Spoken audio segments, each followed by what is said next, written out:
여러분 긴 연휴 기간 잘 보내셨습니까?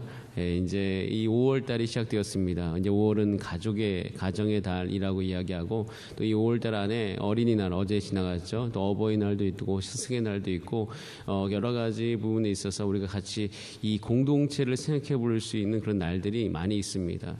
이렇게 이제 공동체를 생각할 수 있는 일이 많아서 이제 부모님을 찾아뵙기도 하고 또 아이들과 시간을 보내기도 합니다. 여러분들도 이제 가족들이 찾아오기도 하고 또 어제 또 연휴 기간 동안 또 이렇게 자녀분들과 또 여러 가지 상황 환경 가운데서 함께 가족이 함께하는 시간을 많이 보냈으리라고 생각합니다. 여러분 가족들과 함께 보내시면서 즐거우셨습니까? 예, 즐거움이 분명히 있습니다. 근데 즐거움만 있는 것이 아니고요, 피곤함도 같이 있습니다. 왜냐하면 우리가 같이 시간을 보내야 되고 또 시간을 보내다 보면 신경을 써야 되고 그리고 좋은 시간을 위해서 힘을 써야 되는 그런 부분들이 반드시 그 안에 같이 가게 되어 있어요. 예, 그러다 보면 어느 순간에 또 의견 충돌도 있을 수도 있고 또 그런 가운데서 사소한 어떤 잦은 갈등들이 있을 수도 있습니다. 여러분 같이 산다는 것이 좋아요. 그런데 항상 좋지만 않을 때가 있습니다. 그 안에서 어려운 순간들도 참 많이 있어요. 때로는 이런 생각도 듭니다. 그냥 혼자였으면 좋겠다라는 생각이 들 정도로 이 같이 있는다는 것이 쉽지 않다는 것은 뭐 제가 여러분들에게 굳이 길게 설명하지 않아도 우리의 인생의 어떤 여정 가운데서 우리가 겪어지고 또 우리 가운데 충분히 공감되어지는 부분이라고 생각되어집니다. 정말 부부로 사는 것도 굉장히 쉬운 일이 아닙니다. 부부로 사는 것도 이 의견 충돌이 있고 뭐 여러 가지 상황 환경 가운데서 주의 은혜로 말미암아 살아오는 것은 참 좋은 일이지만 그 예전의 일들을 생각하면 이게 그렇게 쉬운 것은 아니다라는 것이 우리 가운데 분명해질 수 있습니다. 여러분 이스라엘 민족은요 태생 자체가 굉장히 연합하기 어려운 태생을 갖고 있습니다. 우선 그 12지파가 12형제 아닙니까? 야곱의 12형제 가운데서 그 이스라엘 태동됐는데 엄마만 4명이에요. 어머니가 4명이죠. 형제들이 배다른 형제들인 것이에요. 그러다 보니까 그 형제들이 하나가 된다는 것은 굉장히 어렵습니다. 그래서 여호수아서를 읽어보면 여호수아 그 뒷장에 그 이스라엘 백성들이 이제 그 가나안 땅에 거주하는 가운데서 이 경계선에 대한 이야기들이 굉장히 많이 성경에 기록되어 있는 것을 볼 수가 있어요. 우리는 그 성경을 통독하고 있노라면 그 경계선이 나올 때면 굉장히 지루해집니다. 왜냐하면 우리에게 별로 중요한 일이 아니거든요. 그들이 어느 지역에서부터 어느 지역까지 그들이 땅을 가진 것이 우리에게 무슨 상관이에요. 그런데 그 성경을 계속 읽다 보면 그게 굉장히 중요한 이야기라는 것을 알 수가 있어요. 이 12지파가 하나가 될 수 있는 방법이 없어요. 왜? 서로 자기의 이득권을 주장하기 때문에. 그럼 거기에서 굉장히 중요한 것은 경계선을 분명하게 하는 것이에요. 너와 나의 경계선을 분명하게 하고 이 경계선을 옮길 때면 서로 와서 협의해야 되고 그런 가운데서 하나가 될 수 있는 거거든요. 그래서 하나가 되는 가운데서 한 나라로서 그들이 연합해서 공존할 수 있는 방법이 경계선을 너무 명확하게 하는 것이기 때문에 그 경계선 설정에 그 성경에 많은 지면을 할애하고 있는 것을 볼 수가 있습니다. 여러분 우리가 살다 보면 떨어져 있고 싶을 때가 있고 같이 있고 싶을 때가 있어요. 이게 참 신기한 겁니다. 멀리 떨어져 있으면 보고 싶어서 함께하고 싶고 함께하고 싶으면 또 어느 순간 떨어져 있고 손녀들이 오면 좋은데 빨리 더 피곤하니까 떨어져 있고 싶고 저희 어머니도 저희 자녀들이 올 땐 좋은데 간다고 하니까 안녕히 가라고 좋게 이렇게 떠나보내시더라고요. 나 쉴 수 있다고. 그런 것들을 보면서 이게 우리가 어떤 힘이 우리의 삶 가운데 작동되는 것이 굉장히 중요하다는 것을 알게 되었습니다. 여러분 지금 이 시편 143편은요 읽으면 딱 이게 성전에 올라가는 시 아닙니까? 근데 성전에 올라가는 시인데 1절이 이렇게 시작되고 있어요. 한번 같이 읽어보겠습니다. 시작. 보라 형제가 연합하여 동거함이 어찌 그리 선하고 아름다운고. 자, 형제가 동거하는 것이 아름답고 선하다는 이야기하고 있어요. 자, 이것은 다른 말로 얘기하면 같이 살고 싶다는 것이에요. 같이 있고 싶다는 거예요. 혼자 있는 것보다 같이 있는 것이 훨씬 낫다는 것을 깨닫는 상태라는 것입니다. 왜 이런 상태 가운데서 이들이 놓여 있었는가? 이때 이제 시편 이 성전에 올라가는 시가 집대성되어져서 쓰였던 그 시기를 우리가 유추해 보면 왜 이런 시편을 우리가 여기에 기록하고 있는 것을 분명히 볼 수가 있습니다. 첫 번째, 이 시편 133편이 기록된 이 이면에는요, 우리가 하나가 되어야 된다는 그 강력한 힘이 그 이스라엘 백성들 내면 안에 존재했었습니다. 우선은 첫 번째 이 시편을 기록했을 때 이제 여러 가지 산당들이 있습니다. 산당이라는 것은 뭐냐면 원래는 이제 이스라엘 백성들은 예루살렘에 모여가지고 하나로 예배를 드려야 되는데 이 사람들이 이제 이 땅들이 넓다 보니까 다 같이 모여서 예배드리는 것이 어렵지 않겠습니까? 그러다 보면 우리가 이 지역에서 예배드리는 것이 허락되어지기를 원합니다라고 이야기하면서 각 곳곳에 어떤 산들 속에 또 여러 가지 장소 속에 산당이라고 하나님께 예배드리는 장소가 있었습니다. 그런데 그 장소가요 나중에 어떻게 이제 왜곡이 되고 변질이 되냐면 자기의 소견에 옳은 대로 행하는 그런 어떤 것을 결정하는 장소로 왜곡이 되기 시작합니다. 점점 하나님의 말씀으로부터 멀어지기 시작하고 어떤 종교적인 그 행위와 주술적인 것과 그 인간의 복을 비는 그런 행위로 전락해 버리게 되는 것이죠. 그런 어떤 일들이 자꾸 그 나라 안에서 행해지고 있으니까 이제 어떤 일이 힘이 작동돼야 돼? 같이 모여야 되는 거예요. 함께 모여서 함께 하나님의 말씀을 듣고 너희의 소견에 옳은 대로 행하는 것이 아니요 이제 하나님의 말씀을 듣고 그 하나님의 말씀대로 살고자 하는 그 안에 갈망이 가득한 상태가 필요하다는 것이에요. 그러니까 어떻게 됩니까? 흩어져 있는 것이 좋지 않다는 거예요. 흩어져 있으면 너희 소견에 옳은 대로 행하고 결국 하나님의 뜻을 이루어야지 또 하나님의 뜻이 이루어야지 사는 이 이스라엘 백성들이 하나님의 백성들이 자꾸 자기의 생각대로만 살고 있으니 이게 얼마나 우리에게 손해인 것입니까? 모여야 되는 것이 모여서 우리는 같이 있는 것이 힘들더라도 모여 있는 것이 훨씬 우리에게 좋은 것이기 때문에 우리는 하나님으로부터 힘을 받아서 함께 모여야 된다는 것이 그런 생각이 이 시편 안에 같이 내재되어 있습니다. 또 한 가지는 이 시편이 기록되었던 우리 담임 목사님께서 계속 이야기하시는 것이 이것은 나중에 이 시편이 이제 성전에 올라간 시로 이렇게 모였다라는 것을 여러분이 계속 새벽에 들으셨을 것입니다. 맞습니다. 그 같이 이제 이 시편들이 여러 가지 모아져 있었어요. 근데 이것이 언제 모여졌냐면 이스라엘 백성들이 바벨론 포로로 잡혀갔다가 돌아와서 성전을 새롭게 지으면서 이제 이스라엘의 그 후손들에게 교훈적인 것을 남겨줘야 돼요. 그것이 무엇이냐면 그들이 했던 실패에 대한 답습을 하지 말라는 거예요. 이 하나님을 향한 신앙을 결코 버리지 말라는 것이에요. 너희들 산당으로 다 흩어져 있으면서 우상 숭배하고 그렇게 하나님의 말씀으로 점점 떨어져 있으니까 결국 우리는 어떻게 됩니까?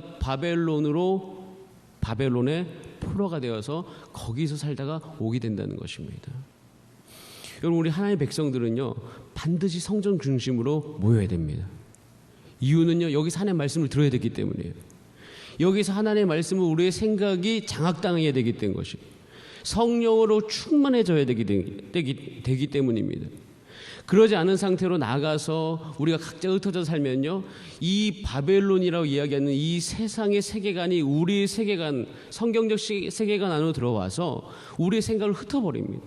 흩어버리기 시작하면 어떤 일이 일어납니까? 하나님 나라의 영향력은 점차적으로 감소할 수밖에 없는 거예요. 힘을 잃어가는 거예요. 하나님의 진리가 우리 삶 가운데 힘을 잃어가면 잃어갈수록 우리 삶 가운데 하나님의 교회, 하나님의 진리는 설 수 없는 것입니다. 그래서 이들은 이제는 정말 성전으로 우리가 한 마음이 되어져서 올라가야 된다라고 계속 이야기하고 있는 것입니다. 여러분 우리가 정말 이럴 때일수록 이런 상황들을 이제 3, 4월 우리 같이 보내고 있습니다. 이럴 때일수록 여러분 마음 가운데 또 이 말씀을 듣고 있는 또 영상을 듣고 있는 모든 분들 마음 가운데 이 하나님의 성전에 올라가서 우리가 함께 모여야 되겠다라는 이 열정이 여러분 마음 안에 계속 가득 채워지는 은혜가 있기를 원합니다. 하나님께서는 이렇게 이스라엘 백성들 가운데 모으셔서 그들로 하여금 함께 살 수 있도록 도우시는 분인 거예요. 그러니까 이 이스라엘 백성들은 역사적으로 보면 연합하기가 굉장히 힘든 민족이었던 것이죠. 그런데 이들이 어떻게 하나가 될 수밖에 없습니까? 어떻게 하나가 될 수 있습니까? 이 부분이 굉장히 중요한 것이에요. 오늘 그 비결이 오늘 말씀 안에 나와 있습니다. 그 말씀 안에 이렇게 기록하고 있습니다. 한번 따라하겠습니다. 연합하여 동거하다. 함께 살아가는 것이신데 그 안에 중요한 말이 같이 붙어 있습니다. 그것은 연합이라는 것이에요. 하나가 되어져서 동거해 가는 거예요. 근데 사람이 같이 살고 있으면 마음이 연합한다, 마음이 하나가 된다는 것이 굉장히 어렵다는 것을 우리는 발견합니다. 부부끼리도 마음이 하나가 되기가 어렵습니다. 내가 난 자녀도 나와 마음이 하나 되기가 거의 불가능합니다. 이것을 우리가 어떻게 행할 수 있을까? 제가 대학교 시절에 이제 대학 입학하자마자 훈련받고 싶은, 또 경건의 훈련 받고 싶은 마음 가운데서 형들이 함께 살고 있는 그 경건의 생활을 하는 공동체 생활집에 들어가서 제가 생활을 한 적이 있습니다. 이 생활하면서 정말 깜짝 놀라는 것은요, 함께 연합하기가 굉장히 어렵다는 거예요. 새벽 6시에 일어나서 묵상합니다. 다 같이 그 마음을 품었으면 좋겠어요. 아, 오늘 우리가 6시에 일어나가지고 다 묵상을 하는 거야 라는 마음을 품고 그 마음 안에서 연합했으면 좋겠는데, 일어날 때 보면 어떤 형, 2학년 형은요, 장롱에 들어가 자고 있는 형도 있어요. 어디 갔지? 진짜 실질적으로 너무 졸려서 장롱에, 묵상하다 말고 장롱에 들어가 자고 있는 형들도 있고, 어디 숨어버린 형들도 있고, 같이 체조로 나갔는데 갑자기 사라진 형도 있고. 그거 보다 보면 정말 한 마음으로, 좋은 마음으로 같이 연합하기가 너무 어렵다는 것을 알게 돼요.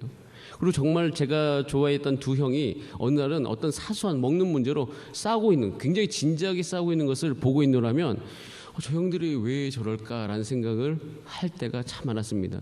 근데 그것을 모두 타개할 수 있는 한 가지가 있었는데, 그것이 무엇이냐면요, 놀랍게도 사도행전 1장 3절에 그 비결이 나옵니다.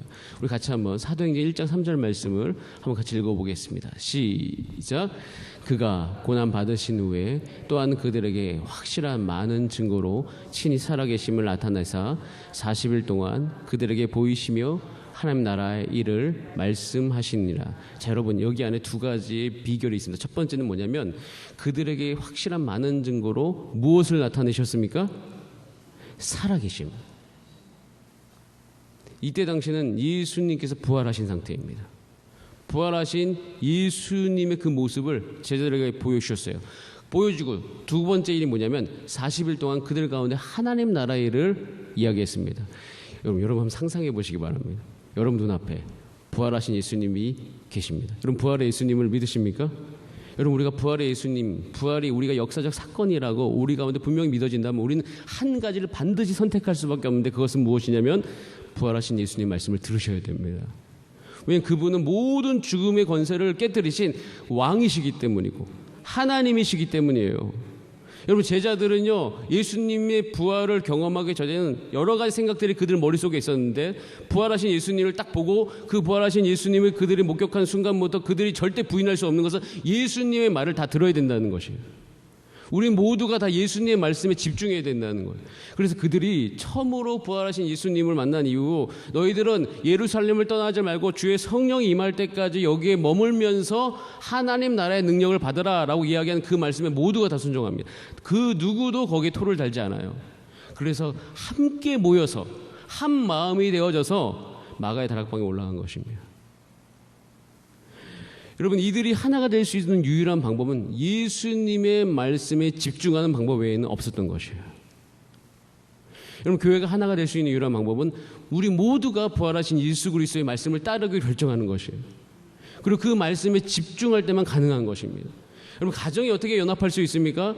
여러분, 아버지로서, 남편으로서 제가 그들 가운데 절제하고 인내해야 될 유일한 근거는 부활하신 예수 그리스도의 말씀을 제가 들어야 되기 때문이에요. 전 주의 말씀을 따라가는 사람이기 때문에, 그 말을 들어야지 내 안에 생명이 나타나는 것을 제가 알고 믿기 때문에 그런 것입니다. 예수 그리스도의 말씀. 그래서 연합할 때 너 왜 연합하지 않아? 왜 너 이렇게 분열된, 그런 말을 하는 것이 아니라 우리 스스로 내가 그 예수 그리스도의 말씀을 따라가고 있는지 점검해 보시는 여러분 되시기를 바랍니다. 여러분, 그것이 연합의 길로 이끌고 있는 거예요. 그래서 읽었던 오늘 본문 2절 3절에 이렇게 기록하고 있는 것을 볼 수 있습니다. 우리 2절 3절을 함께 쭉 연결해서 읽어보겠습니다. 시작. 머리에 있는 보배로운 기름이 수염 곧 아론의 수염에 흘러서 그의 옷깃까지 내림 같고 헐몬에 있으리 시온의 산들에 내림 같도다. 거기서 여호와께서 복을 명령하셨나니 곧 영생이라. 이 영생은 죽어서 가는 천국에 대한 것을만을 이야기하는 것이 아니라 생명을 이야기하는 거예요. 생명력이 나타나는 거예요. 우리 관계 가운데 생명력이 나타나고 우리의 인내할 수 없는 삶 가운데 인내할 수 있는 생명력이, 그러니까 생명력 자체를 이야기하는 거예요. 다른 말로 얘기하면 힘을 이야기할 수 있습니다. 내가 할 수 없다는 것을 해낼 수 있는 힘을 이야기하는 거예요. 자, 근데 이것이 어떻게 기록되어 있냐면 첫 번째 보면 보배로운 기름이 수염곧 아론의 수염에 어떻게 흘러서, 한번 생각해 보세요. 머리에 기름을 붓습니다. 그 기름이 흘러가지고 이 머리와 수염을 다 타고 올라가지고 온몸이 흐르는 거예요. 무엇이 상상되어지십니까?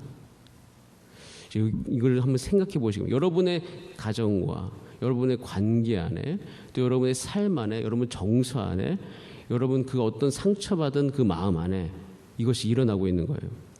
여러분, 위에서부터 기름을 부어가지고 다 타고 흐른다는 것은요, 이것은 단순히 기름 머리에 부었다는 것이 아니라 하나님의 기름 부으심이 자기의 몸 안에 다 흐르고 있다는 것을 이야기합니다. 기름 부으심은 우리 가운데 분명하게 상징되어지는 것이 있어요. 그것은 성령께서 우리를 온전하게 다 완전히 컨트롤하는 상태인 것이죠. 성령님이 여러분 관계 안에 흐르고 계십니다. 성령님이 여러분의 상처된 마음 안에 흐르고 있습니다. 혹시 가족들과 함께 있으면서 섭섭하게 느꼈던 그 마음과 생각 안으로 성령님이 타고 흘러가고 계시는 거예요. 거기 흐르고 계시는 거예요. 거기를 충만케 하시는 거예요. 내가 어떤 일을 하는데 힘이 없어요. 그 힘이 없는 상황 가운데로 그 성령님께서 흐르고 계시는 거예요. 충만하게 하고 계시는 거예요. 여러분, 이 연합해서 동거하는 힘 자체를 자기 안에서부터 흐르는 것이 아니라 위에서부터 흐르는 성령의 충만케 하심으로 가능하다는 이야기를 하고 계시는 겁니다. 그리고 또 한 가지, 헐몬의 이슬이요, 시온의 산들에 내린 같도다. 이슬이 모입니다. 모이면 그것이 아주 큰 어떤 물이 되어져서 그 모든 산을 적시는 것은, 여러분, 이슬이 산을 적시기 위해서 얼마나 많이 모여야 되겠습니까? 이것이 사람의 하나의 개인적인 힘만으로 불가능한 것이에요. 어떻게 해요? 하나님께서 그 모든 것을 가능하게 해 주셔야 된다는 사실입니다. 여러분 삶 가운데에서 여러분 마음 안에 함께하고자 하는 힘이 여전히 늘 있기를 원합니다. 깨어진 관계에 있는 사람들과 함께하고자 하는 마음, 내가 내 배우자를 향해서 함께하고자 하는 마음, 나의 말에 불순종하는 자녀들에게 함께하고자 하는 마음, 교회의 셀 모임 안에서 함께하고자 하는, 우리가 5월 10일 날 우리가 같이 이제 오프라인 예배로 주일날 함께 모여야 되는데 함께하고자 하는 마음들이 저런 마음 안에 있게 되기를 원합니다. 근데 그것이 우리의 힘으로 불가능하니 여러분의 삶 안에 주의 성령이 충만하게 흐르기를 기도하시기 바랍니다. 근데 그 흐르게 하기 위해서 방법은 여러분 부활하신 예수 그리스도, 여러분이 순종해야 될 분, 여러분이 따라가야 될 그 예수님을 생각하시기 바라요. 내가 누구의 말에 순종을 해야 되는 것인가? 내가 누구의 말을 따라야 되는 것인가? 그분의 말에 따를 때 우리는 비로소 우리의 모든 자기의 소견을 내려놓고 우리 연합의 길로 가게 될 수 있을 줄 믿습니다. 그것 외에는 길이 없습니다. 근데 그렇게 되어지면, 그렇게 될 때 비로소 그 우리의 삶 안에 여러분이 그렇게도 원했던 생명력들이 넘치게 될 줄 믿습니다. 그 생명력이 우리 안에 머물러 있을 때 우리는 살 수 있는 것입니다. 이런 삶에 놀라운 하나님께 주시는 은혜가 저 여러분 삶 가운데 오늘도 넘치게 되기를 원합니다. 우리 다 함께 기도하시겠습니다.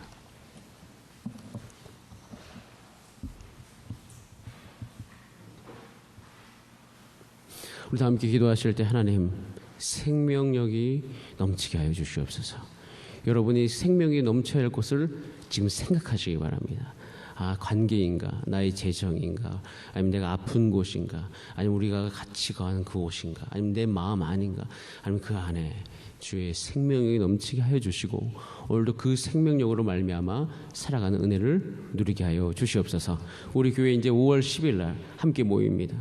모였을 때 예배드림 가운데, 예배에 참여한 모든 성도의 그 마음 가운데 그 생명력이 넘치도록 중보해 주시기를 바랍니다. 우리 함께 주여 한번 부르신 다음에 합심으로 기도하시겠습니다. 주여